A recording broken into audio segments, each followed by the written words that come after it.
All right, it's the Friday pregame before Crossfire. Before BRAP goes on Crossfire, it's another BRAP rant, and we got a lot to talk about. I have returning guest Game Logic, and sorry that we're tardy. By the way, we had things to take care of, and then we got into a conversation about a conversation I had with my folks about Donald Trump. We want to talk about DT, and oh my God, this January 6th committee, man. I'm telling you, some of the stuff we're seeing now. Wow. That's all I can say is wow. But Game Logic, what's up, man? Not much, man. I am drinking a glass of, do I have this brand right? Maybe I don't. Papa's Pilar, blonde rum, number 7. Oh, is that Puerto Rican rum? It's definitely out of the Caribbean. So I'm not sure if it's specifically Puerto Rican or Dominican Republic, but I will fact check that. Which is of particular note this week. I think we are talking about things that may have been not so much of a controversy had they been fact checked, but I'll let you get to that. Well, I mean, how much does it cost for a bottle of Poppy's? I forget what it's called, but. Oh, Papa's Pilar rum. I'm not sure. Actually, this was a gift from work, okay. And yeah. Well, but our job tends to give out very high end gifts, so I'm sure it's not an inexpensive rum. So okay, are you a rum drinker, or do you know? I'm more of a Scotch man myself. Okay, but so what kind of Scotch brands you drink?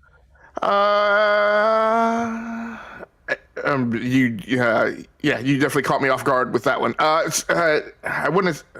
So higher end, like Johnny Walker, was kind of where I was before, right? So Johnny Walker Blue, Johnny Walker Gold. I actually went out one night and I just at random ran into like a Johnny Walker tasting, and so there were Johnny Walker color labels there that I had never like seen or heard heard before.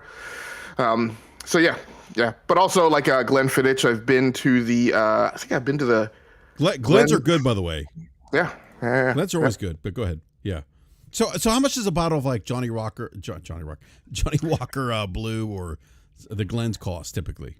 I don't know. Just 'cause I haven't bought any in a long time. So let me back up. So I am a Johnny Walker person. I'm a Scotch person. That would be what I went to if I were normally bought like hard liquor to like, keep around the house. Yeah. I would say a very close second would be I was a big martini fan back in the day. But now what I keep around the house is just wine.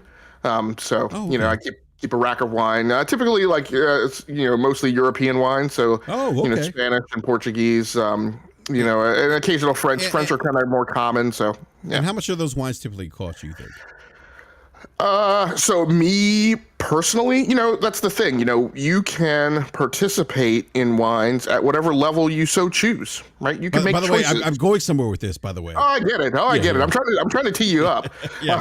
So, and we often have this thing, in wines where we say, the difference between, a $12 bottle of table wine and a $30 bottle of wine, like you can tell that, right? But the difference between a $30 and a $90 bottle of wine, like that gets a little more difficult, right? To kind of vet. But the key thing is, right? I go to the wine shop and I make choices, right? And so when I see a wine that's more expensive than what I want to pay for, I choose to not buy it. I don't feel entitled to that wine. The wine shop doesn't owe me that wine. They also didn't need to give me like a wine tasting, right? That's an obligation on their part to like convince me to have bought the wine before I even walk in the store. So I don't know. What are your feelings on that approach to wine? So you're saying, what you're saying is that wine is subjective. The value of wine is subjective to the consumer. Yeah. Right. Yeah. And that the $80 bottle of French wine that you bought isn't it's not a cash grab. Right. Not everybody wants that $80 bottle of wine, Yeah. I mean, like, so that's what we're going to talk about because, this narrative of cash grab and it's funny. Like I said this last week on Crossfire. I said, look, milk's a cash grab. Any consumer product is a cash grab, and people are like, what do you mean? That's That's not true. No, it is true. Anything that takes money out of your wallet is grabbing your cash, grabbing your money. And like any other consumer product, we have tiers, right? We have tiers in wine. We have tiers in whiskey, and that's why I was going with this, by the way. We have tiers, and I'm a tequila drinker, so there's Don Julio, and then there's fucking Jose Cuervo Gold, which I don't recommend anyone drinking because it's not even 100% agave. Now, Jose Cuervo 1800, that's fine. Like that's 100% agave. Drink that. But we have baby. Or one. Oh well, Jesus. Oh wow. We have the great gaming Forte. What's up, Forte? Listen, I want to know what prompted this. Who pissed you off on Twitter? Who said something for this BRAP rant to happen? Well, no. What's funny this week, Forte, is it's not BRAP that was pissed off. Oh. It's your mild-mannered co-host who just got broken this week and just went down the full dark side path. So, but I'll let BRAP unwind that one. Well, yeah, Game Logic did go full on Sith, which is why I want to have because Game Logic, you are pretty, but you know what? You went down the path. It's funny, like I saw you. Big shout out to Optimus Code, by the way, and mad prayers to him and his family. But you said something about Optimus Code, and it made me think about what Optimus Code said to me a long time ago when he tried to be reasonable, when he tried to give people insight into game development, and they rejected it because it didn't fit their narratives. And so he was like, you know what, fuck that, I'm out. More or less, he didn't say it like that, but I mean that was kind of like, I don't have a problem with your topic. Your topic was pretty good. That one thing that I came in here for, I just want to know, like this whole GamePass making you pay for extra content. I want to know where that's kind of going. And I kind of have an idea, but I really want to hear what you got to say about that.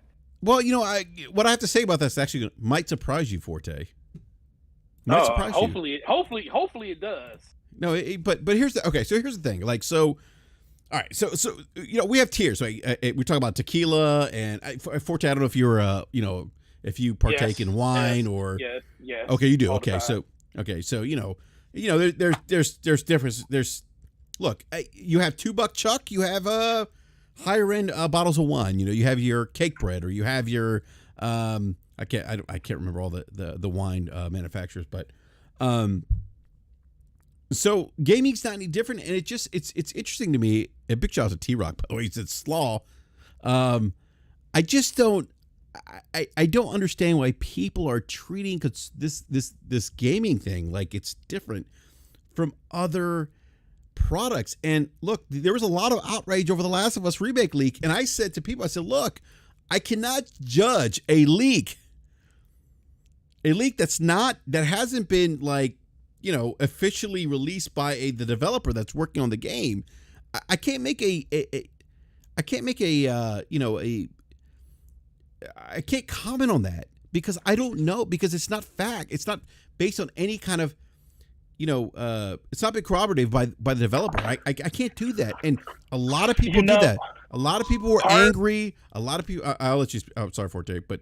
No. I think, but the thing like you're saying, I think the thing about that is you're right. You can't judge based on that, but I can judge the fact that Sony came out really, really quick and dropped that trailer about all of the stuff that's going on in the game, because part of what people probably was seeing is it isn't up to the expectation that kind of the community, and we're not saying that Sony did this, they kind of just put words out there saying that's what it was going to be versus the expectations of what gamers thought it was going to be, and they saw that narrative was running with itself.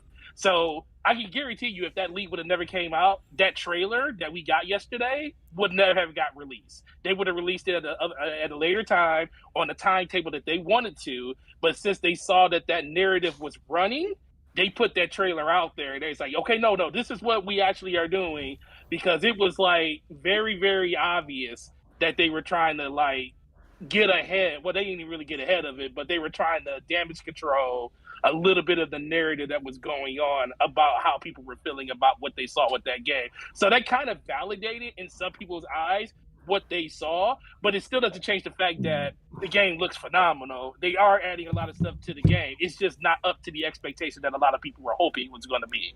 But here's my thing, Forte, right? There's a big ass long farm harvesting season before you even get to that point, right? Oh, I agree. Part of my problem is just about kind of where the community is, right, in their view and their aspect on games. Right? And there's a ton of stuff to unwind here. First of all, people feel for some reason that, you know, and I'll keep it to the digital market, right? Tons of people are going to buy that game digitally, right? Proven fact, right? Because we see that reflected in the sales numbers every quarter that these companies go and report their earnings, right? That digital for many of them, for most of them, has taken over the 50% mark, and that's where most people are buying games, right? Pre-orders are something that you choose to do, right? You're not obligated to do it. You're not entitled to do it. For some reason, people feel like their justification for pre-orders needs to be fulfilled. And my thing is I don't know that there's any like supply pipeline reason for satisfying people's concerns about pre-orders in a digital market. Back in the day when the vast majority of the market was physical, maybe that made sense, right? But to be quite honest, even more so than the game developers and the publishers, the real person who really needed that need to be fulfilled was GameStop, right? And GameStop isn't, at least my primary, right, party of concern, right, in this. So my feeling is, people's needs for pre-orders, I chop that off of any area of my concern in this mix. The other thing is that in order to achieve that, right, we also have this group of people who are hyper concerned about seeing trailers and seeing gameplay. And what I keep going back to, and we went over this when we did the Starfield thing, right? Many people render their judgment, and you can tell because they post their flipping comments 12 seconds after something is announced, right, or posted, and they're basing it on the view of a 720p video streamed at best 8.5 maybe megabits per second, where what you see on your screen locally, right, is like 40 megabits per second. So people are rendering decisions and judgments and using caustic language like looks like shit, looks like garbage, looks like trash, right? Based on a trailer that you can't really utilize to make a determination on what the game is. The thing that I personally always pay attention to more than anything is when I hear people starting to get the game in their hands, right? Just before release. And I read an aggregate number of comments, right, and previews from people who actually have the game in their hands. This whole cottage social industry wrapped around the axle about games that are in pre-release pipeline. And you look at the surface area of Twitter and look at the volume of commentary that there is about games that aren't out yet in comparison to people playing games and posting gameplay and having conversations about games that are released, right, is so ridiculously unbalanced.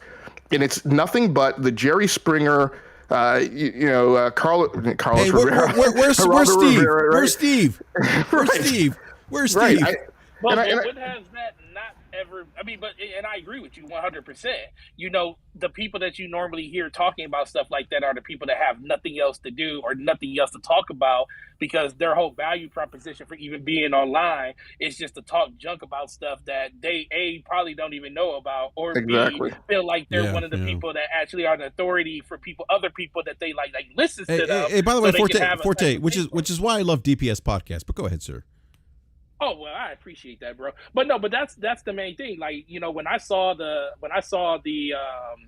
leaked footage, I was like, oh, okay, that looks interesting. I mean, I knew it wasn't at full resolution and frame rate and everything, but I was like, okay, well, some of the stuff is not what they kind of said it was going to be, but I'll wait until they actually do it. And I didn't say anything on Twitter about it because it's not a big thing.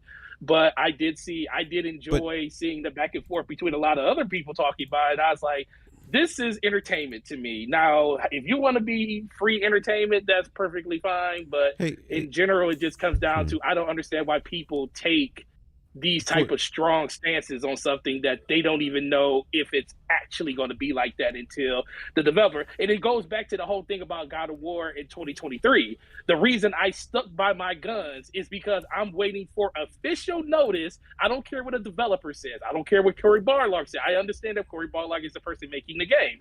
I don't care until I hear Sony come out and say it for themselves. And that's why I lived by that expectation until it happened. And once they did it, I backed off of it. But this is the same thing. I'm not about to jump down Naughty Dog's throat about something that may not even be exactly what it is, because this isn't released by them. This is not footage that they wanted people to see. And that is kind of the narrative that people go off of, like, oh, I was one of the first people to see that this information got leaked, and I want to talk about it. And I want to bash it because it isn't what they said it was going to be. But you really don't know, because it's not official.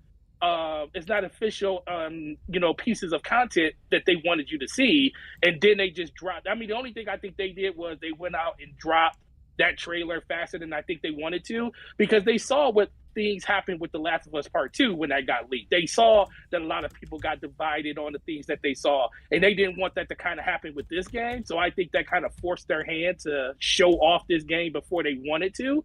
But that's the only thing that I think really came from this. But what people really think about it, you ain't even played the game or seen the game yet to this point. Who really cares what you think? Just wait for people to actually get in their hand and see what they think then. But, Forte, you mentioned something like I think you said, and correct me if I'm wrong, something to the effect that they didn't, Naughty Dog didn't maybe deliver or something in terms of what they were saying in terms of gameplay or something, I think? No. I said to the point of what people's expectation is of what they thought. But that's a people problem, though. But let's be for real, though. You got to be very, very. Sony has not been very great and genuine with their wording when it comes to the things that they've been saying about their games over the course of the last couple of years. Forte, I have first of all, I have the utmost respect for you, and I have the utmost respect for everybody on this panel. I love it when you give me something to pounce on, right? Because this is what I said to BRAP today. I have come in this podcast numerous times, and for the past several years have said Sony has a messaging problem. They are tone deaf in a lot of cases. Jim Ryan says stuff that he just doesn't get. They make a thing out of a thing that doesn't need to be a thing, right? But here's what I will say. For 2 years now, since the start of this generation, and even before, it has been full on understood that Uncle Jim is going to make you pay for his games. Wait, why is he Uncle Jim? Why is he Uncle Jim? Because we're getting messy this afternoon. I'm drinking rum. So, right, he has reiterated over and over and over and over again. We believe in generations. We believe PlayStation customers want to pay for their games. We believe that PlayStation customers believe in high quality. However you want to qualify that. I've often said I'm not going to get into that conversation because it's subjective and everybody has a different opinion on it, right? But I feel like he has telegraphed from the other side of the ring, right? And he has said, whether you agree with it or not, he has said every next-gen game, every current-gen game is going to be $70, right? And he didn't qualify that by remake, remaster, right? Port, whatever you want to call it. He said that's the price you're going to pay for the game. So in my mind, in terms of kind of how I expected this to unfold and how I expected this to go down, it's going exactly the way that I thought. Just like I expected at some point, we were going to get games increased to $70. Why? Because over the last 45 years that I've been playing, every 12 to 15 to 16 years, the price goes up by $10. That's not a surprise. I've just been waiting for the other shoe to drop. Yeah, no, that's a great point. I mean, I guess they have been consistent in regard in terms of PlayStation 5, what they quote AAA exclusives, and being, different from the PlayStation 4 version, right? And I guess you could say, technically speaking, when you incorporate 3D audio, haptic feedback, improved graphics, you heard Neil Druckmann talk about PlayStation 5 and improved AI, that they can incorporate some of the AI that's in The Last of Us Part 2 into The Last of Us Part 1 remake. And, they, whether we agree with it or not, that was a softball. That's a softball, though. But it's been consistent, though, in that regard. No, it is. No, but like you said, and I agree with that. Let's be for real. There's a lot of wordsmithing going on. The fact that the prices are raising, like Game Logic just said. I've been always saying, once you put a money motivated person at the head of Sony, what you think they're gonna do? Not make money? You know, that's what Jim Ryan, that was his calling card when he was over the European market. He made that one of the most successful things inside of PlayStation versus what they had beforehand, before he took over in that market. So, money motivated person running a company is going to make money motivated things. Now, how do they make that translate to what the consumer is going to get and make them, you know, make it palatable to them? You're going to give them reasons like 3D audio. You're going to give them things like haptic feedback. You're going to say, these are the things you're getting, on top of just giving the advantage of getting the PS5 version when it comes to updated graphics or higher reses or higher frame rates and stuff like that. These are all things that you're going to say just because you want to validate that $10 extra. Now, in some people's eyes, that's not enough to do it, but they have to come up with reasons to say that, because a person isn't just going to pay $10 just because you say it's $10 more. You got to have a reason for doing it. And a lot of people are basically going with the narrative, just like you just said, oh, you're getting this, you're getting that. But that's just because you're going along with the line that they want you to go along with. And a lot of people aren't going along with that line because they have to find a way to sell it. Now, not saying that those things aren't good features, not saying that those things aren't worth the $10 price and upgrade. It's just the fact that they have to come out and say something.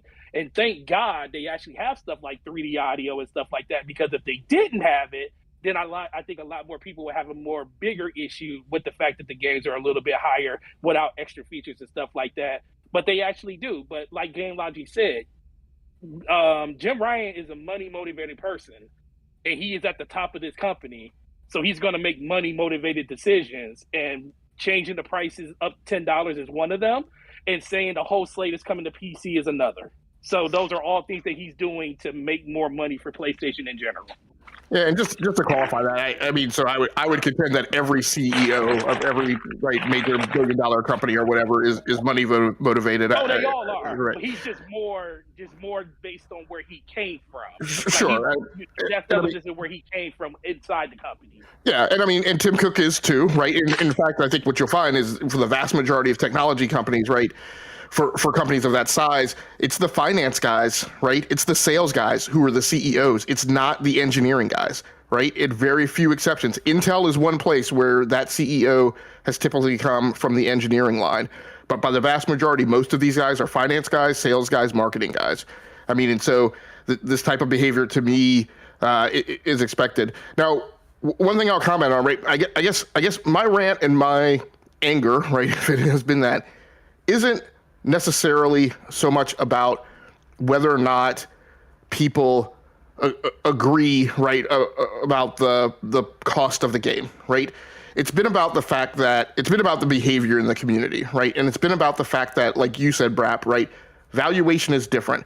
Some people are okay paying $70, some people aren't, right? But I guess the behavior that kind of spools me up, right, is where there's somebody who's excited about the $70 game. They say something about it, right? And then here comes a rando up in their thread, right, tearing down what they like, right? And that is the part that I don't get, right?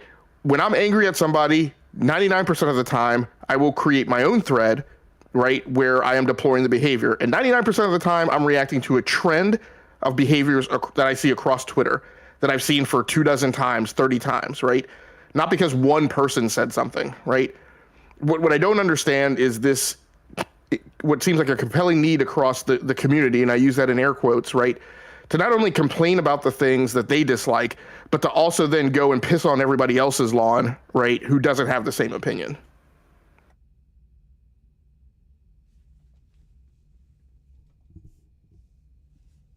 Oh, is BRAP you there?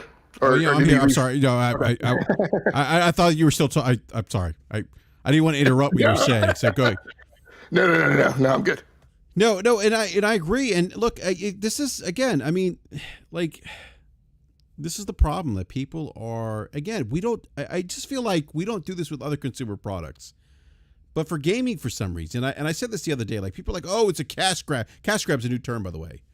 And it's not a new term, but something that people are throwing around. And I said, look, you know, value is subjective, and I have bought multiple iterations of The Godfather. I have bought multiple iterations of Star Wars because I see value in those IPs, and gaming is no different. look, gaming is entertainment. If you have participated, engaged in any other forms of entertainment, you are used to this.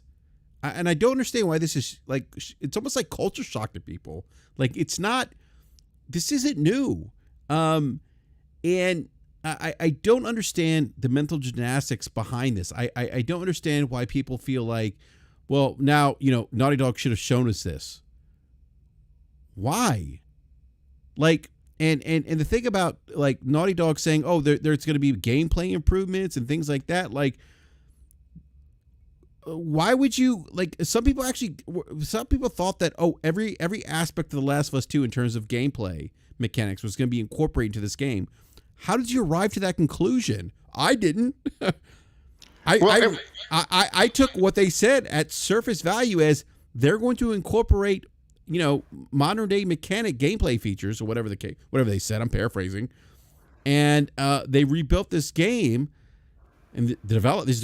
So I'm going to take that at face value. I'm not going to think anything other than what they're telling me, because I can't. I can't arrive to a judgment, a final judgment based on that information alone. And I don't understand why people are arriving to those judgments with tiny morsels of information. I don't understand that.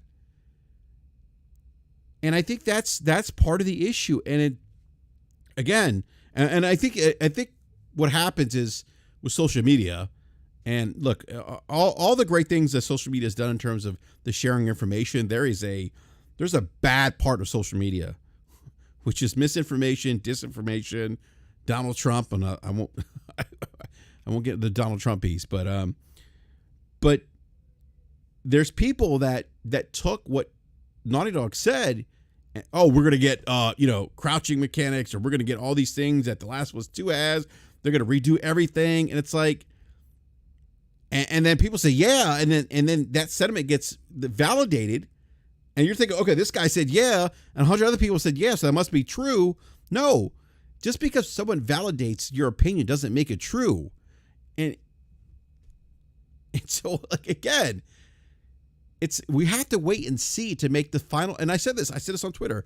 I'm not going to make I cannot make a judgment on this, on whatever Naughty Dog said, based on limited information. I can't. And now you see that you see what they've shown, and people are like, oh, wait a minute, that looks fire. That looks amazing. Yeah.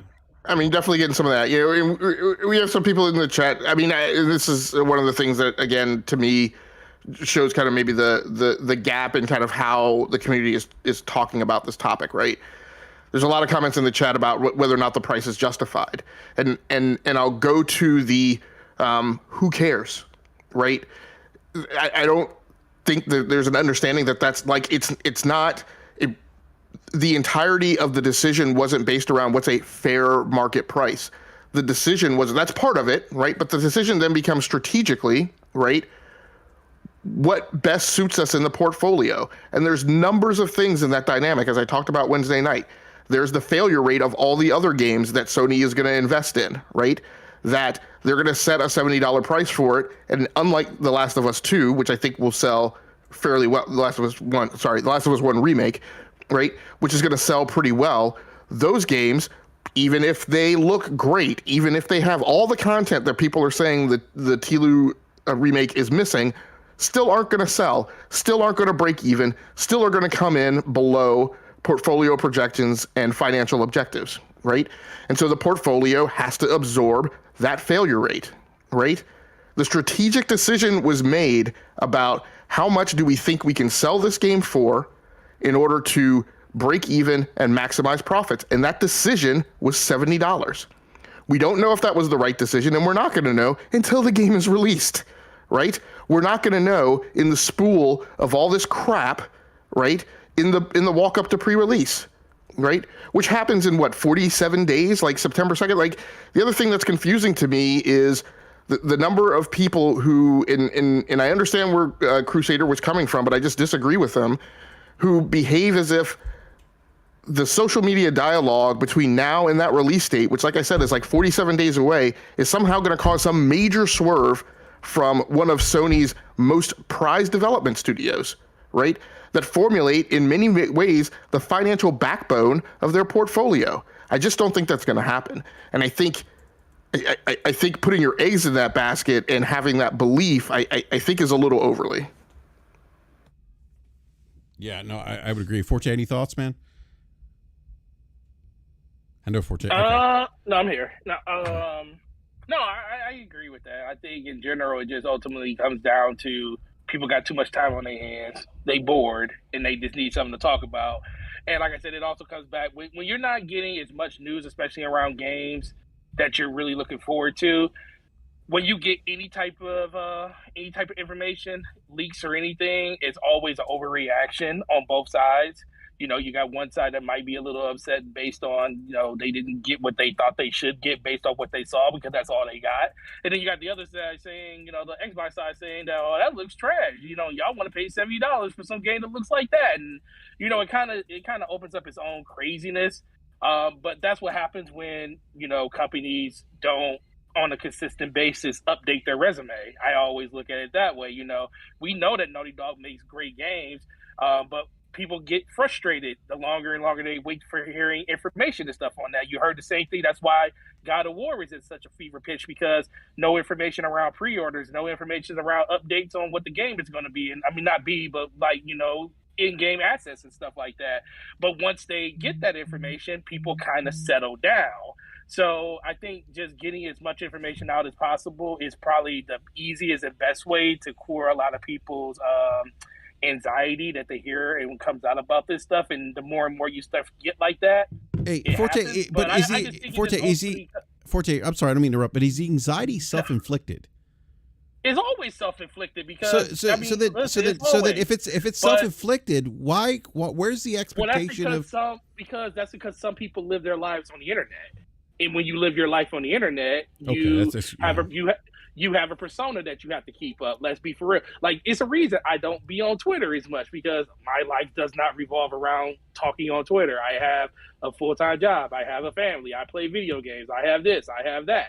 You know, so when I do get a chance to talk about stuff on Twitter, it's because I actually care about it. If something happens on Twitter or something news breaking happens that I care about, I'll talk about it. But, you know, let's be for real. 90% of the stuff that happens, people really don't most people don't care about it. Only people that care about it are the people that are super highly invested in something, you know, and then you start hearing that narrative. But that's kind of where it comes from. It's that they have, I tell you, literally nothing else to do but sit on Twitter and hope something happens, good or bad. So we should basically be just dismissive of those individuals. Well, you're not going to ever get rid of those individuals because Twitter gave those people a platform.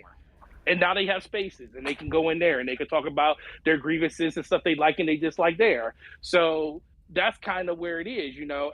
Before the advent, I mean, the internet has always been a thing, but, you know, once we got out of the ecosystem of being in the same room with somebody and being able to go across, you know, across miles and miles of infrastructure and countries and cities to be able to talk to whoever we wanted to, that kind of started disappearing. And now that you have places like Twitter, a social media platform that allows you to say whatever you want and feel the way you want with inclusion, then with anonymity, I mean, so, you know, that's kind of what happens. So I just want to say something here. Like Viper XT says, people are upset because they want The Last of Us a release, but $70 isn't justified. I don't think everyone feels that way, by the way.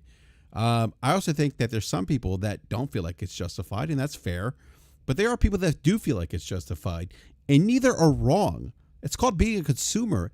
I don't understand. Like, I don't understand this thing of it's either the highway, it's either the right way or the highway with gaming. No, the consumer behavior applies to gaming, not any differently than when you go to McDonald's or you buy a TV or you buy gas. Well, maybe not gas might be the best example, but I mean, like, it's just not any different. I don't understand where this mindset comes from. And I got to be honest with you, I do think there's a level of entitlement here. And people got upset when I said this on Crossfire. Like, you might not be, there are going to be people that are going to get priced out of AAA games. That's the reality of this matter. Like any other product, there are people who can't buy, LG OLED C1s or the C2s now. But there are other options. And gaming is no different than any other consumer product. I just don't understand. Again, I feel like we've been talking about this for a lot for the last 2 weeks. I just don't understand why people feel like this product or this thing, this form of entertainment, is different from other forms of entertainment. Again, if you don't see value in the $70 remake of The Last of Us, don't buy it. What I don't understand is the crying about it and getting on social media and yelling and screaming and kicking and it's like my kids do and being upset over this. Like you probably don't do that for any other consumer product. Why gaming? I don't understand that. And again, I don't have an issue with anyone saying, you know what, this isn't for me. But I'm going to hold off and buying it. That's fair. But the same token, like me, like there are people that want to play The Last of Us. This game, look, let's think about this for a second. This remake is really geared towards people who, like me, I'm going to play it for a fourth time because I'm the guy that also got when Godfather 1080p edition came out, I got that. When the Godfather 4K came out, I got that. Because I want to have those experiences modern day. And with The Last of Us remake, I'm going to get it day one because I want that experience modern day. Because to me, that game, I find so much value in that. It's The Last of Us for me is one of the best games I've ever played, and I've been playing games for 40 plus years. So I want to experience that again. The same way like movie of aficionados want to experience not The Last of Us, but The Godfather in 4K, or Scarface in 4K, or Citizen Kane in 4K. I mean, it's the same thing. These concepts aren't new. And I just don't understand why people treat them like they're like when it applies to gaming, like it's some kind of new thing. It's not. It really is. And again, I'm not going to begrudge anyone who doesn't see value in it. That's fair. It's not for you. Don't buy it. I get it. It's cool. I just don't understand the anger over it. But so go ahead. Yeah, and I understand, what Forte is saying about the causality of the behavior, right? But I guess, at least for me personally, right, my theme that has emerged this week is I'm no longer gonna sit idly by, right, and watch that without, right, calling it the way that I feel about it, right? And so when people are quite frankly making up bullshit for the sake of bullshit, right, that's not valid and not credible and makes me highly question their taste and perspective and what they're rendering their judgment on. When I go back to my theme of, look, you say that by having a loud voice, you think that you will influence these companies. And I don't get or understand why you think that coming across the table with a line like, that looks like garbage, is anything that any creative would pay any type of attention to, right? 99% of this commentary on Twitter, when I pull their profiles, most of those people work in service-oriented industries. And what I don't understand is if you work in a service-oriented industry and you are customer-facing, what would be your own reaction, right, to somebody coming in, taking a shit on your counter, right, and demanding that you provide them better service? You would immediately turn them off and you would immediately not listen to that. And I don't understand why people don't have that common sense, right? It would be easy to say empathy and be easy to use a high-level term like emotional intelligence, right? But it's just common sense, right? Right? I don't understand is how people's mama and papa, right, didn't teach them treat people how you want to be treated, right? Catch more bees with honey than you do with, I don't know how the saying goes, right? What I don't understand is you want to render critique and you want to render feedback and you want that to be something. I went on this tirade a couple months ago, and you want it to be something that for developers that is actionable, right? For them to actually do something about. And you cannot do anything about ambiguous terminology like trash, garbage, and shit, right? That doesn't tell me. I mean, just like again, full respect to B Money. When B Money came in here after the Starfield trailer, right, and said that game doesn't look next gen, I said, what does that mean? Right? Talk me through it. And we were able to get to it, right? Because B-Money's got a great mind and he's got a great eye for attention to detail. And he was able to articulate what that means. But that's because he was responsive to me asking the question. On Twitter, when people use that, and then you go there and you ask them a question, they don't want to have the conversation. They just want to leave it at that singular term. And that's what tells me that those people don't actually love video games. And those people don't actually have taste. And they don't actually have the intellectual capacity and the artistic eye to actually define what it is that they mean. And when there are people like that, I'm not going to wait as long as I typically have, like a week or 2 weeks, to let it all unwind, right? To point that out and say that that is a person who should not be listened to. Yeah, I mean, I hear Game Logic. I mean, so we have I think you may have ruffled the feathers of Edge of the World. This dude is the reason I stopped listening to BRAP, because this type of thought process. But he's here. Isn't that funny? Again, Edge of the World, I'll address you directly. I did not say, and I have not ever said, that you cannot have your opinion. Listening freaking comprehension. I didn't say that. What I said is, if you come by and give some jackass one-liner and then you're asked a question about it and you can't answer it, or you refuse to answer it, then why should anybody pay any attention to you? If you're going to say The Last of Us 2 looks like shit, and I'm going to ask you, what does that mean? And you're not able to define it, or you don't want to talk about it, then nobody can do anything about that, and nobody should listen to you, because that shouldn't be the level of base conversation that people who really love video games are really interested in.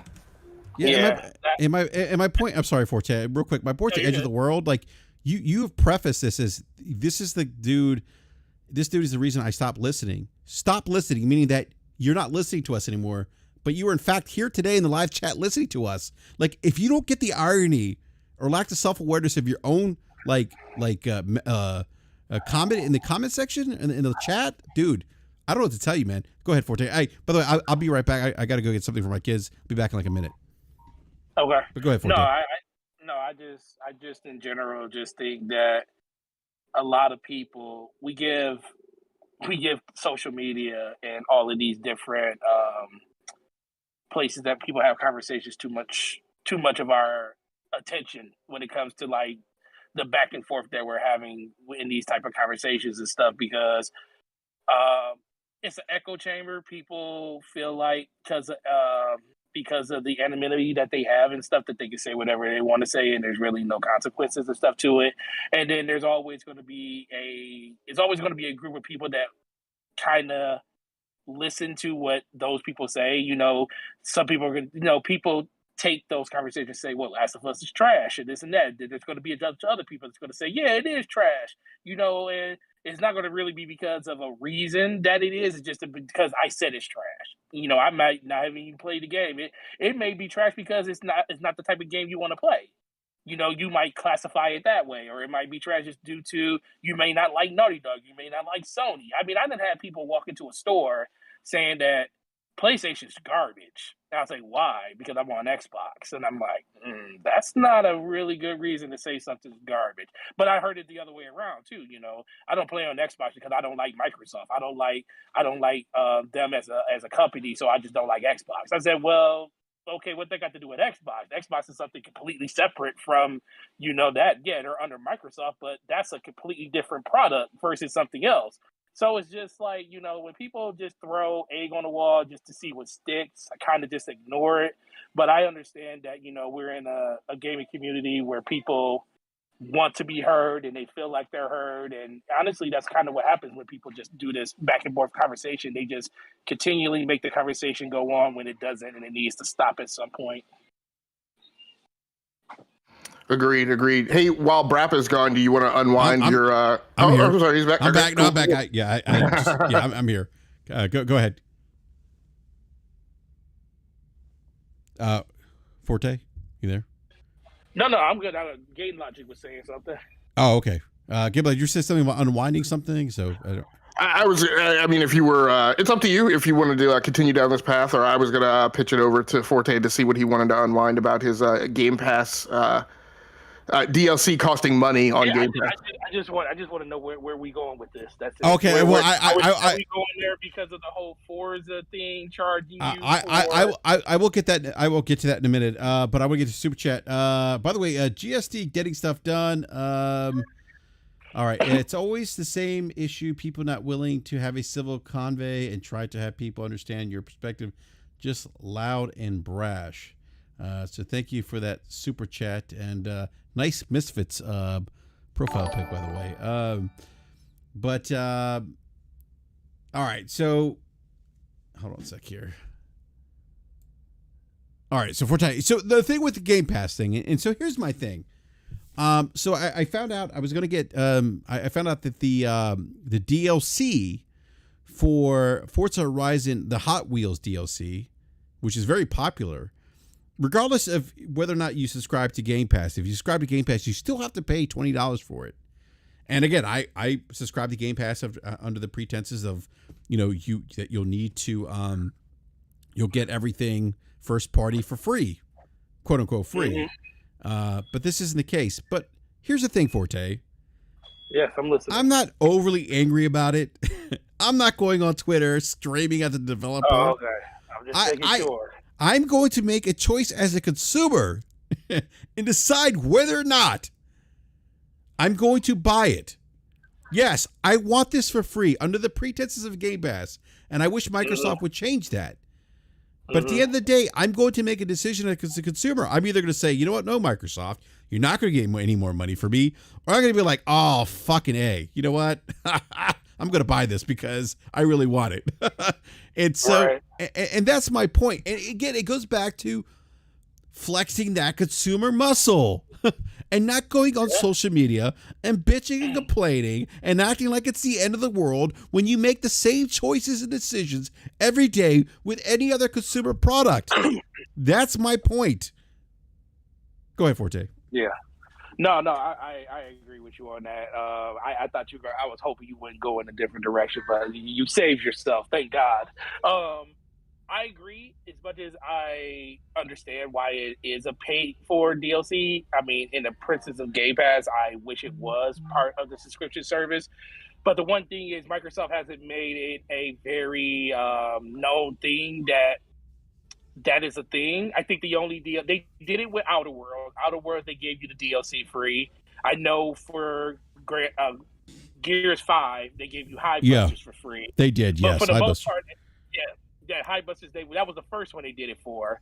But outside of those games, I think State of Decay, no, not even State of Decay. State of Decay, you had to actually pay for the Ultimate Edition. They didn't give you that, they gave you the regular edition. But if you wanted the extra stuff, you had to pay for it. But that also falls in line with the whole Game Pass for the Ultimate Edition of Forza. They did 4-day early access if you bought just the DLC, but if you just wanted the Game Pass version, you had to wait the 4 days for it to come out. So I kind of knew that was going to be the case. I actually did chunk down the $40 because I got the whole pass because it came with Hot Wheels and everything. It's really, really good, but I do understand how some people probably feel like, well, Microsoft should be just giving this to us because we are a part of Game Pass. But they really haven't made it a precedent where every game is like that. I just wish they made it more clear what games are going to have DLC that's available for free inside of the service versus the games that aren't going to have it. And as of right now, it's always been the Forza games. Forza has never given you a free DLC with the Game Pass subscription, but there have been games that have done that. So I kind of think that when they do the next Gears of War, the Ultimate Edition of Gears of War, just due to past information that they've given us, will probably give you the whole the whole shebang because they did it for Gears 5. But that's not saying they're going to do it, but that's just past knowledge of what they did. So who really knows? I just wish they were a little bit more clear on what is and what isn't going to be available in the service. So let me ask you, Forte, do you think that the reason for that difference in price positioning is because they believe that the consumer base playing Forza and Forza games is willing to pay for that DLC, but they are not as convinced that people who play those other games will pay for that DLC? No, I think that is the case. It also might have a lot to do with licensing too, because if they put it inside the Game Pass, you always have to have it available to some point for free versus if it's something you pay for, you own it and they can keep it in there. Because remember, Forza 7 left because of that. So it might be licensing reasons for the whole Forza thing, who really knows, but I just think that they probably value Forza a little bit more than anything else, and they know people are going to buy the DLC for that no matter what, so they just make it so you have to pay for it if you really want all that extra content. You'll do that when you know people are going to buy something. Right. I mean, that's my. I mean, like I buy. You know, whenever I buy a Forza game, I just always buy the Ultimate Edition because I don't want to be bothered. Right. I don't want to be bothered every time a new car pack comes out or whatever. I'm not price sensitive to the differential. It provides that value to me. Right. So I just go ahead and plunk down and get it over with. But that's kind of like my feeling about The Last of Us 2. Right. The price setting was set at a strategic point where they feel like there was enough projections of who's going to buy that game, right, and their investment in kind of the Last of Us franchise that it warranted the price. The thing I mentioned to BRAP today, what's going to be super interesting is to see, because I think Uncle Jim loves to twist the knife. By the way, Game Logic, I'm catching up on some of your tweets, dude. You are really spicy today, man. I just got fed up and had it, dude. Like, oh my, I'm reading some of this stuff. You know, it's very kind of a la code in some ways, but go ahead, man. Yeah, and that's kind of been my dialogue to the chat too, right? That I've been trying to express, and I'm not saying that it's justified, right? Call me evil, call me a Sith Lord, whatever, right? My personal point, I'm just trying to convey, right, my own feelings on it, right? A lot of the reason for the spiciness on Twitter is like these are things that I've tried to have like congenial conversations with people about, but they just don't want to have them, right? And so I'm like, finally, I've just like had it, and I just like let it fly. So, but you know what I was saying is what's going to be interesting with this whole way The Last of Us remake is going down is, as I was saying, I know Uncle Jim loves twisting the knife. Factions is going to come out, and it's going to be based on this engine, and I'm going to be very curious to see exactly how Factions is rolled out. Right? Is it rolled out as its own kind of standalone executable? Yeah, go ahead. I would expect people to pay for that. Look, and this goes back to this idea that these companies, they understand that there's value in these IPs, no different from any other consumer product. People are just going to have to come to the decision whether or not they want to pay for that. And that's it. Go ahead, man. I'm sorry. Yeah, no. And the question I was asking was, is it going to be rolled out as its own standalone thing, or is it going to be? Yes, no, it is. It's going to be standalone. Yeah. You think so? You don't think it's going to be buried in a launcher where? No, my understanding it's going to be standalone, and I think Druckmann said, and I could be wrong, but I think they were kind of saying this thing is kind of evolved into its own thing, like it's its own beast, if you will. And so I'm curious. Again, I'm not expecting Game of the Year multiplayer, but I'm expecting that they have kind of taken the foundation of it and expanded upon that. And I don't know what that means, but based on what Druckmann's saying, but I do think that they're going to capitalize on it, because let's face it, like this is look, I mean, like any other product, where there's value in it, there's a sign, like they know, and people are going to probably pay for this, and I mean, you just got to make that decision as a consumer. If you don't see value in it, you don't want to pay for it, you just don't pay for it. And so that's just my 2 cents on it. But I'm sorry, go ahead, man. Yeah, no, that was just the thing I was wondering. Like what are people's expectations of where Factions is going to be priced, how it's going to be packaged? If you say that The Last of Us remake at $70 is too much, and you choose not to buy it, what is that going to leave for you, right, to onboard into Factions? And I guess part of my thought was I was thinking that it was going to come out in a launcher, right? Because these were originally products that were one product. And so my thought was that it was going to come out in a launcher, and it would kind of look like an extension of The Last of Us remake. But I don't know. Maybe it'll roll out that way. Maybe it won't. Yeah, I mean, it might. I mean, it could. I don't know. I don't look. Here's my expectation is, don't be surprised if they charge you for it, and that's it. And if they don't charge you for it, all the better. But I think consider yourself lucky. Yep. Yeah, I think they're going to charge for it. I don't see them not going to. I think The Last of Us is a valuable IP. I think there's people just like, I mean, Nintendo is the biggest, I don't want to say abuser of milking IPs, but they kind of are. I mean, how many Mario iterations have we had that you had to pay for, right? I mean, how many Mario remakes, or not Mario, but Legend of Zelda, Skyward Sword. I mean, there's value in IP. I mean, people are going to pay for these things, and Like we have to like I think the problem is that people think that everything is for them. It's not. You are not always the target demographic as relates to gaming. As much as you think you are because you own a console and you buy video games, you're not. You're just not. And I think there's been a level of entitlement, and if I think about, I go back 20 years and being on the GameSpot forums, and I remember just the entitlement I would see, and it never really. I guess for me, it never really. I never really thought about it like entitlement until recently.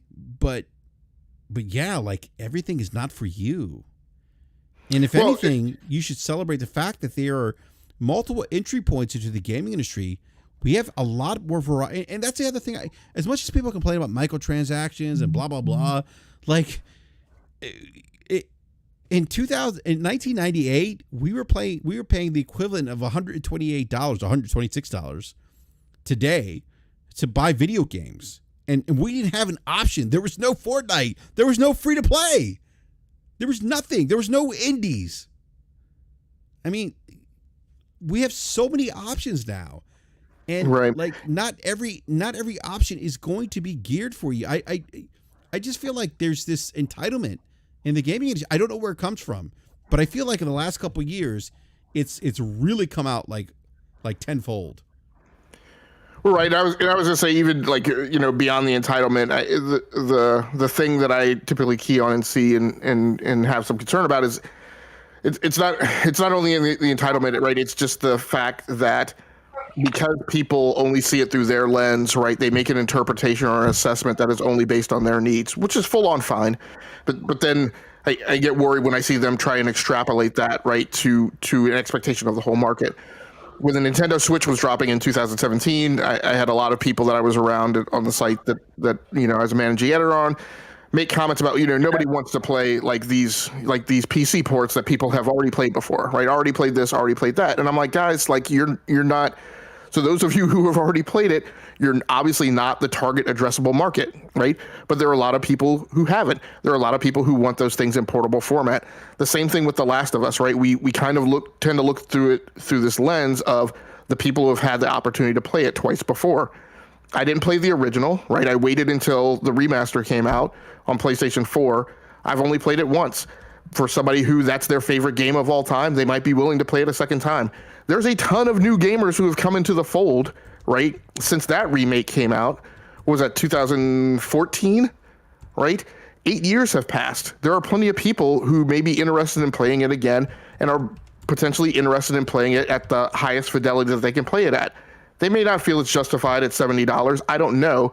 But the point is that we try and kind of knock it off the table based on the fact that it's been released twice before, but there's a ton of consumer base that's come into the space since then that, right, seems to be ignored when that comment is made.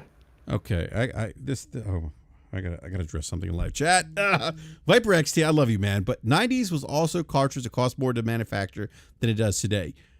You can't say that and disregard the cost of development that's increased and the cost to hire these people to make these games. Like, I don't understand why people cherry pick one. I don't get it. I'm sorry. I don't get it. Like, I get what you're saying, but the fact of the matter is that there is a human capital cost to do business. That hasn't stayed the same since the 90s. Yeah. Anyhow. But I think that's part of it too, though. And not to pick on Viper XT, but I think a lot of people just don't know. They don't know what goes behind the scene. Like Image, I think the interesting perspective you have is that, you software developer, understand the I guess the P&L side of things, the software development. Is that fair? Yeah, that's it. Yeah. Yep, I'd say that's fair. Yeah, and so you understand that, and I don't know how long you've been doing this for, but I'm going to assume, let's say I'm going to go back 10 years. I'm going to assume that that person that has that's a software engineer 10 years ago doesn't cost the same to employ that person, right? Right. Yeah, absolutely not.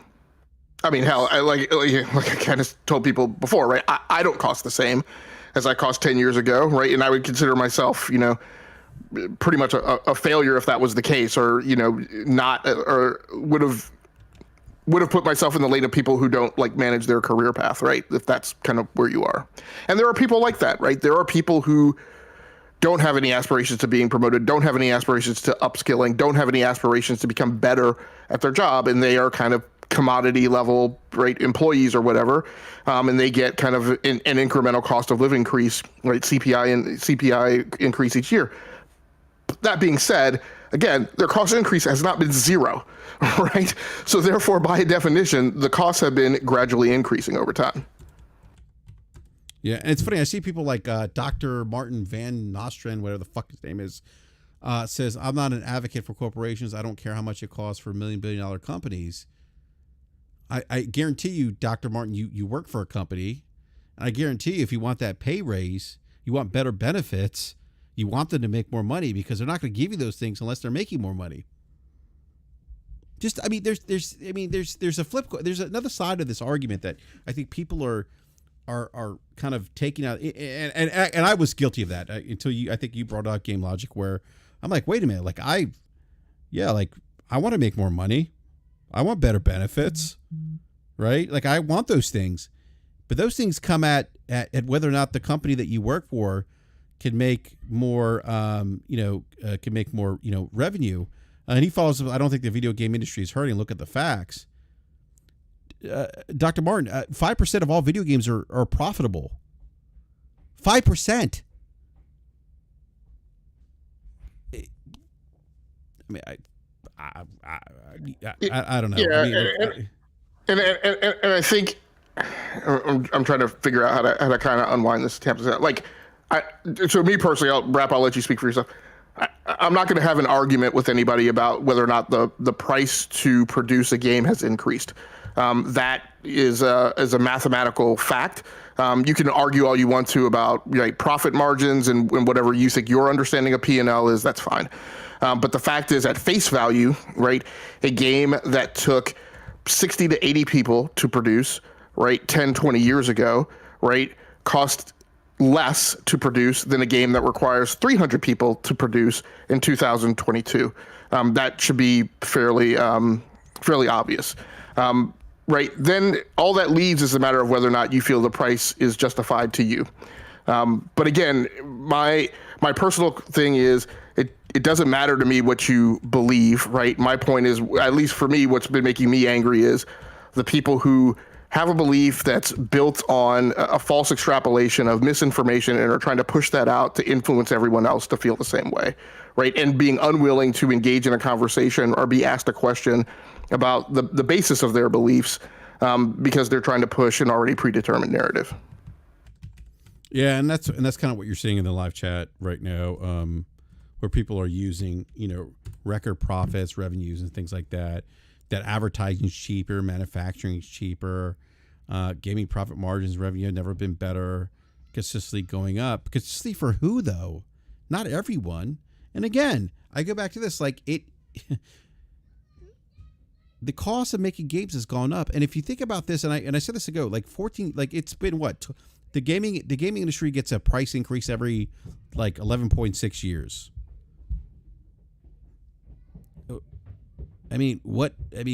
Where else have we seen that? What other consumer products have done that? I mean, and I don't know, man. I don't know. I think, go ahead, man.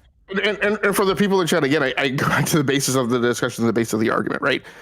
So obviously people are disagreeing with whether or not the costs have increased, and obviously people are disagreeing with, trying to read some of these chat messages, right? Whether or not it's worth it. And I think, again, I go back to things BRAP has said and things that I've said, right? If you don't believe it, that's fine. On Wednesday, I talked about the relatives I have that will drive to the other side of town, right, to pay for the cheapest gas. If it's not worth it to you, then there's a set of consumer behaviors that everyone should align to, right, that reinforce that. But one of the things and one of the concerns that's been open for discussion, right, is the fact that that's not what the behavior is, right? People aren't going out and playing the independent games and the AA games and the games that don't have microtransactions, right, and the games that don't have paid DLC. We don't see that behavior changing. And more importantly, I think for me, what frustrates me is I don't see people advocating for that. What they advocate is just to complain and complain and complain and complain, right? On the basis that the information that they have and the perspective that they have is more valid than that of the corporations and the people who are in the domain and in that practice, right? Rather than saying, hey, everybody, don't go buy Battlefield 2042, right? A game that was sold at full price and that obviously had problems, but yet trended to be one of the most played games on Steam, right, during its launch window. But I didn't see a lot of campaigning of people to not go play that game, right? Don't go play that game, go play these games, right, is part of what we're trying to unwind and part of what we don't understand. Yeah, and I think a lot of it's, like, as I read some of the chats, like, a lot of it is, like Captain Coach says, we're talking big publishers don't move the goalposts. Well, even EA, I mean, that rule of 5% applies to EA too. They use that money to fund other projects to get like the what's a game with the is it Unravel? I think to fund some of these smaller projects. Yeah. Apex Legends have funded a bunch of projects for EA. Apex Legends has funded a lot of projects for EA as Forte said, and so like it's not just it's a lack. I think it really is a lack of understanding of the dynamics of the and how complex, this business is. And it's easy for people to say, to latch on to, wait a minute, record profits, revenues, they're greedy, God damn it. That's easy. It's easy to do that without knowing. And look, of course, companies want to make money. The company you work for is not in business to be charitable. You maybe work for a nonprofit or NGO, but the companies that everyone in the live chat works for, they're in the business to make money. Edge of the World, you're probably unemployed. But oh my God. But Forte works for GameStop.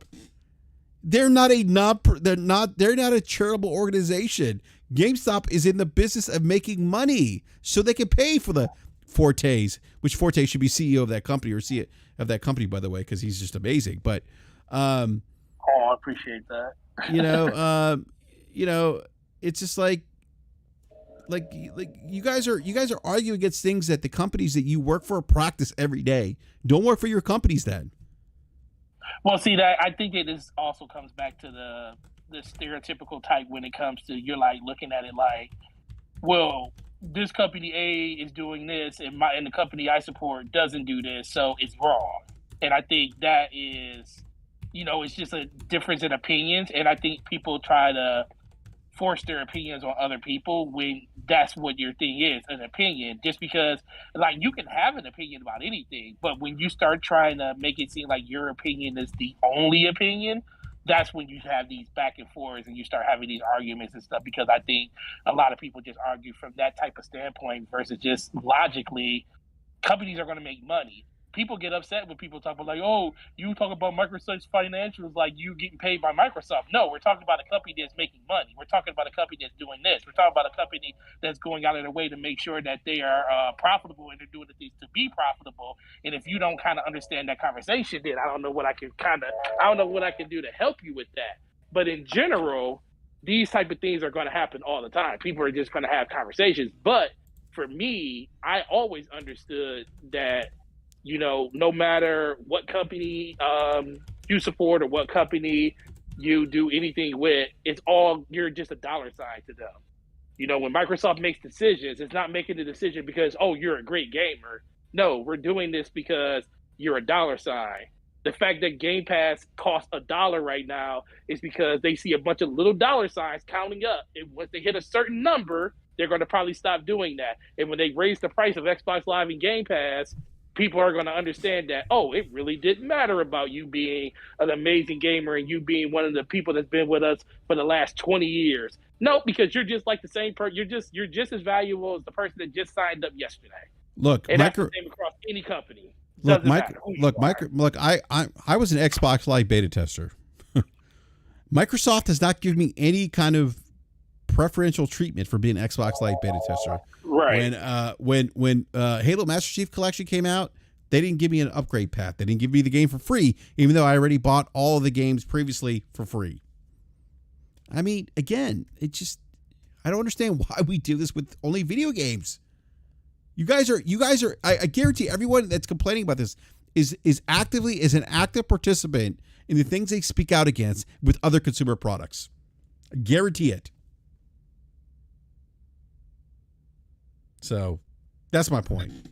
Yeah, and again, it took a while to get there. I think, at least from what I was reading in the chat, and I see Viper XT's point, right? These and kind of predominantly align where he is, right? And this is to a certain extent what I've been trying to convey. These companies are going to do, right? And this is his chat. These companies are going to do what they want to do. Obviously, I just don't agree with it because it's not necessary at the moment. And again, there can be debate, right, over what's necessary, but again, that's a position that I totally understand. And so from that, you would think that what most people would do would be, right, decide how they were going to kind of behave and participate on the market based on that perspective.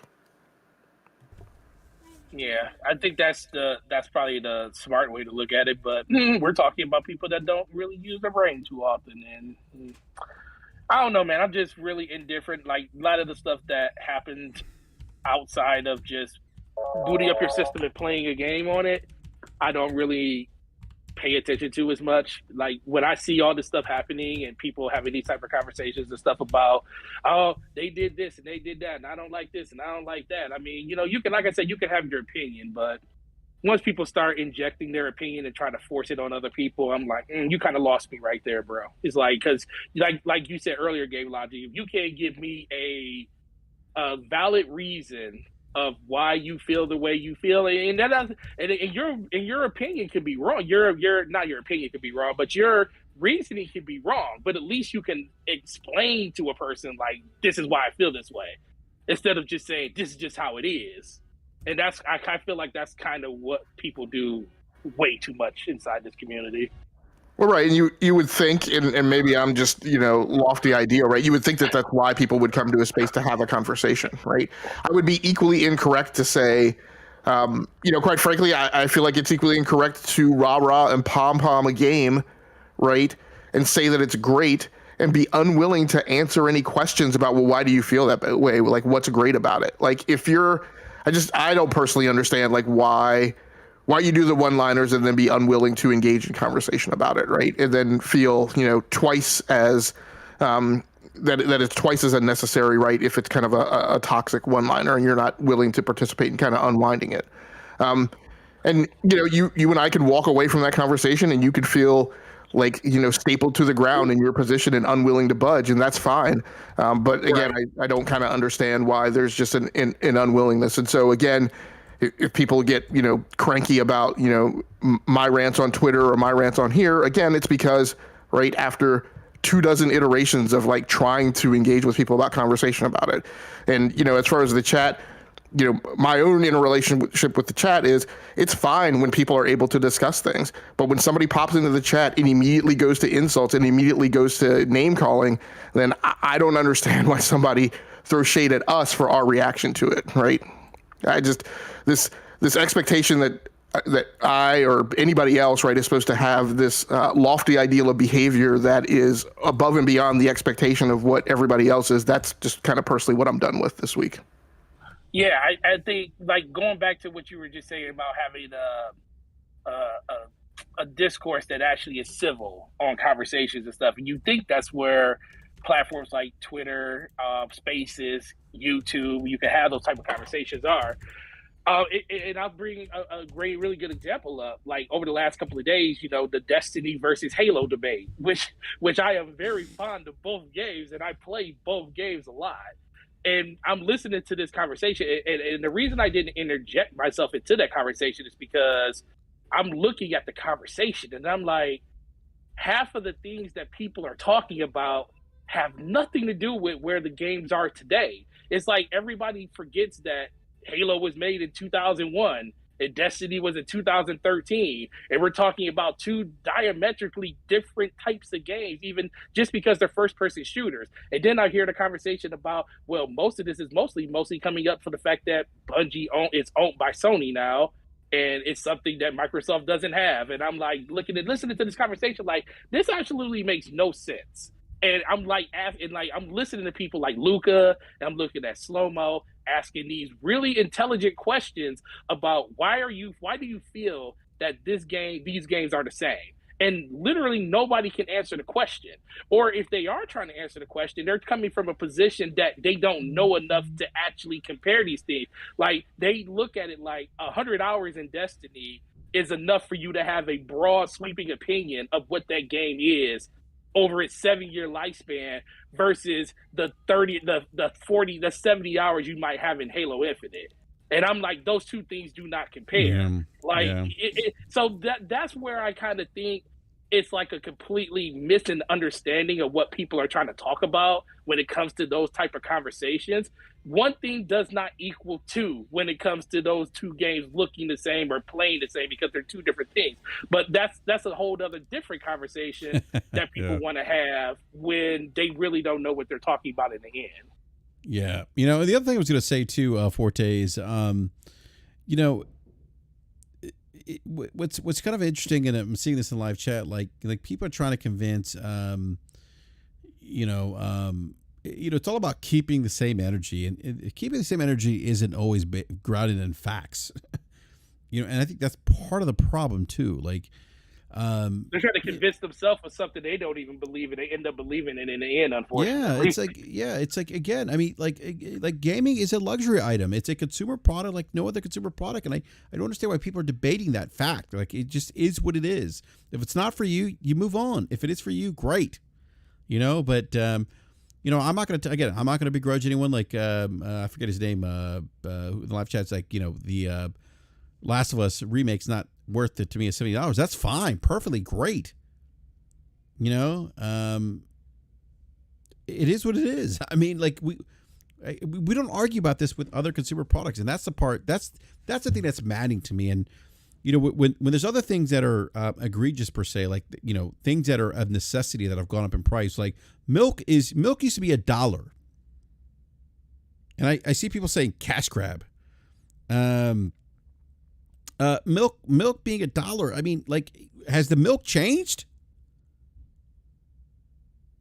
I mean, has the cost of distribution of milk changed? I mean, like, am I missing something? Is gas? I mean, gas. I mean, like, to me, those are things that are those are necessities. Those are things worth arguing about, but not gaming, not like this. And that's kind of where I kind of like look at this whole argument sideways. I'm like, wait a minute, like, has the cow changed? Is the cow more expensive? But I'm willing to bet, though, that the cost of, maintaining the cow, the health, and the cost of hiring employees and things like that has probably gone up. I mean, and I think you said this, Game Logic, best. Like, there are realities, economic realities, that people just want to throw to the wayside. But those realities don't change because they don't fit your narrative. They're still there, and they're always going to be there. And I thought, I always say this, Game Logic, the one thing you brought up, and I never thought about that. I should have thought about this from a TA perspective, is that, you don't work for a company wanting to make the same amount of money for 4 or 5 years straight. The only reason, the way those companies increase, your pay and allow you to earn more money is by what? Bringing in more money. Right. I don't know if anybody is out there who needs any career advice, but like, if you go from job A to job B and you don't ask for an increase in salary, then I think you're doing something wrong about your career management, right? I mean, and when a candidate comes to me and look, when you go to interview with a hiring manager, we're going to know, right? If any candidates who come to me who say, this is what I'm making now, this is what I'd like, but I would take, right, a pay cut, right?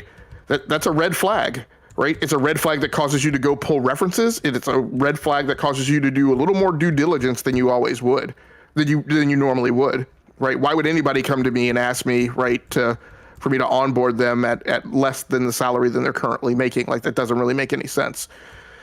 So the point is that, again, not asking for you to evaluate whether or not that's correct behavior, but just conveying to you that that's the reality.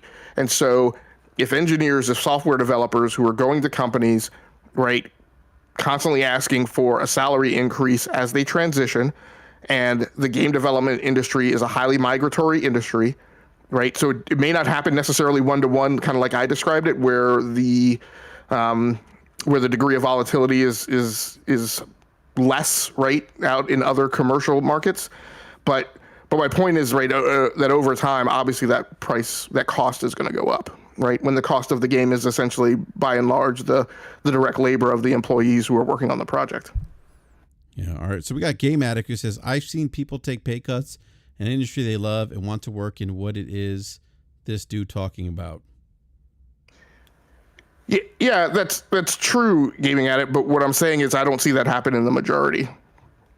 So yeah. if you have data and 30 years of experience that tell you otherwise, please let me know and convey that, because that hasn't been the norm that I'm accustomed to seeing. Yeah, and I would say, Gaming Addict, from a talent acquisition perspective, because that's what I do for a living, I would say that majority of people, and I would be comfortable saying 95% of the people that I interview and work with, even in software development, when I recruited for software developers, majority of those individuals are making more money and are progressing in their career track. Early on, I would say entry level, they're probably, maybe taking that hit to get into the industry, to get their foot in the door. But I would say no, not taking pay cuts to stay in the industry. And if they are, they're being taken advantage of. And when that happens, what I've seen is that people are leaving the industry to go elsewhere. So, an Addict saying, where's your data? But and Addict, I can point you to the data. You can go register at salary.com, right, and pull that data, and you can look at the Consumer Price Index. You can go to the Department of Human Services and the Department of Labor and see the gradually increasing labor costs over time.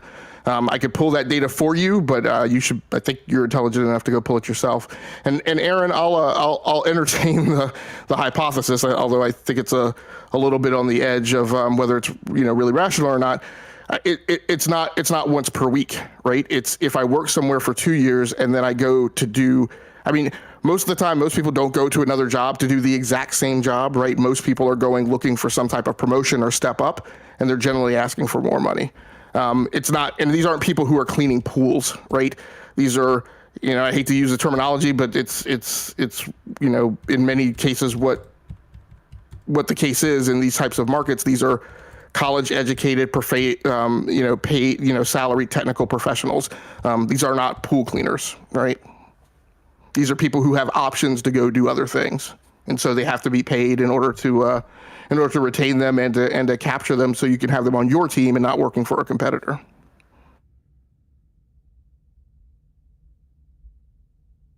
Oh my God! Addict, dude, Addict, you got to stop, dude.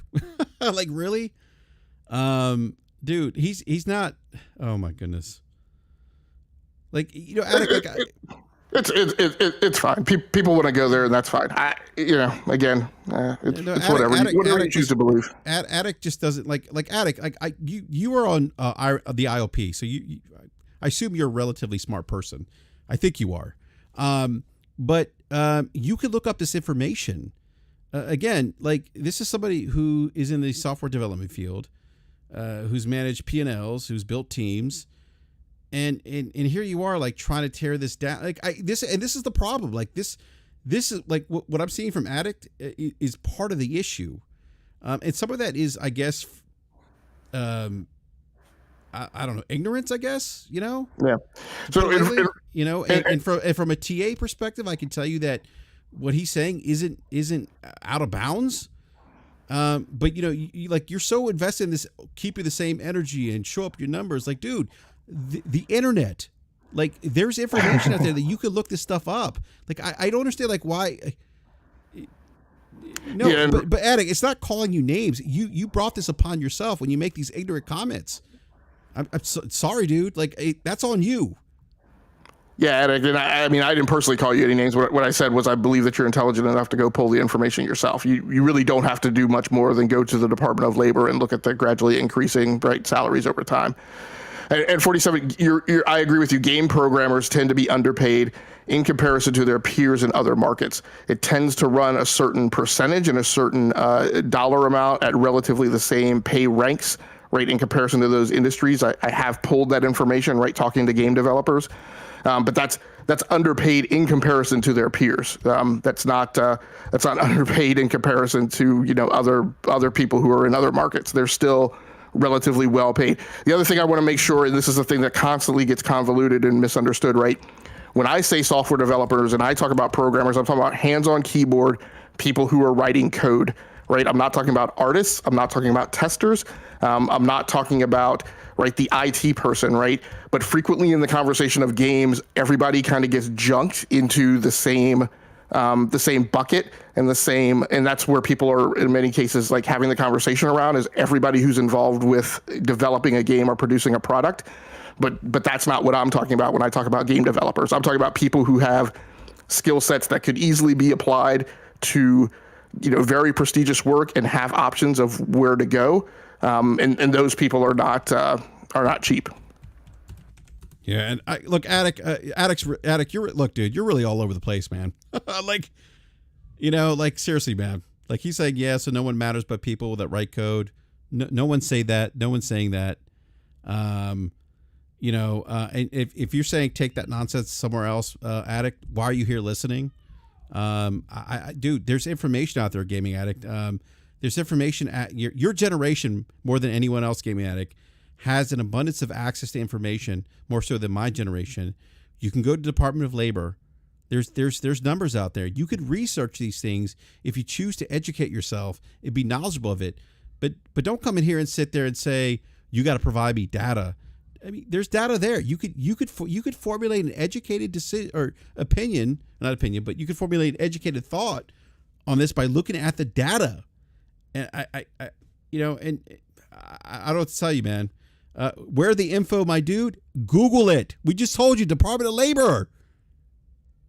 I don't know what to tell you. Hey, I'm telling you as a professional in talent acquisition, this is what I do for a living. Like, right. I don't like somebody that's in the profession that's hired software developers that works. I don't know what to tell you. If you don't want to get information on your own, I don't know what to tell you, Addict. Like I don't talk to Cognito. He's in software. I mean, he works for Google. I mean, not Google, but he works for Facebook. I don't know what to tell you. I mean, like, I don't know. I mean, like, I don't understand. Like, I'm sorry, I don't get it. Yeah, and I mean, it's part of the failure I have to understand too. So I think Game Addict, what we've been conveying to you is, right, you can go look the information up. In the absence of information, I think what we're conveying is we have experience, right, working in these fields. If you don't want to believe us because you're not presented the data, and therefore your scientific method approach is to refuse to believe anything than what you already believe in the absence of any data, then I guess that's a choice to make, and that's your version of rational thinking, and I'll leave you to it. Then you can make your decision about how much you want to pay for games. Yeah, well, you know, the other thing is, like, you know, people that bring up claims are the ones that show receipts, not the other way around. We're discussing those said receipts. You don't believe us, and then we're telling you where to go to get that information. Right, but you're choosing not to go to get that information. So the onus is on you, Gaming Addict. It's not on us. If you refuse to stay ignorant, Gaming Addict, that is on you, and not on us. All right, and look, if you're not going to do it, because I can see that you already have a pre-canned narrative that you're trying to match up. You can go to my Twitter feed where I have posted a lot of this information and put together cost models about what the estimated projection cost is to produce a AAA game, right? And therefore, the numbers that it needs to sell, right, in order to break even. And then you combine that with the data that's out there about the number of failure rates and failure percentage of games, and then combine that with information that's out there about what game companies usually target for desired profit margin, right, for the target revenue and target profit on games. If you don't want to believe all that, that's fine. I guess what I'm saying is at this point, having done all of that work numerous times, dozens of times before, I'm not going to do it for somebody coming into a podcast who doesn't want to go look up that information and insists on believing whatever it is that they choose to believe based on a lack of information. Yeah, and that's well said. I mean, and that's what Addict's doing, and it's unfortunate. But I mean, in this day, it's mind-boggling to me in this day of age of the internet. Where we have statistics like this available again at the Department of Labor website, that people don't want to choose to do the research on their own. And again, they call into question the people that are professional. And this is part of the problem. People that are actually professionals within an industry or can speak on these things intelligently, they don't want to believe it because they think they know better. It's mind-boggling. And maybe this is like another conversation, maybe how the education system has failed us in the United States.